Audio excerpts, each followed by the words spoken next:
దగ్గరికి వచ్చాడు. బోటా ఆ. నువ్వే చేద్దు కానీ బోట్ దా చూపిస్తాను ఎలాగో. ఇది ఇలా ఉంది కదా స్క్వేర్గా, దీని ఇలా మడత పెట్టుకోవాలి. అప్పుడు హాఫ్ అవుతుంది.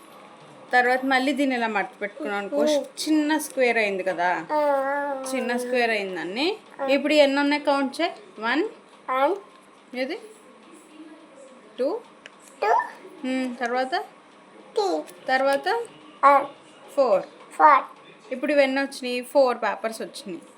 ఈ 4 పేపర్స్ని 1 ఏమో ఇటు సైడ్ ఒక సైడ్కి క్లోజ్ చేస్తే, 2 ఏమో ఇలా క్లోజ్ చేసావనుకో, మొత్తం ఇలాగా కంప్లీట్గా వచ్చేసాక దాన్ని మనం ఇలా అనుకుంటాం.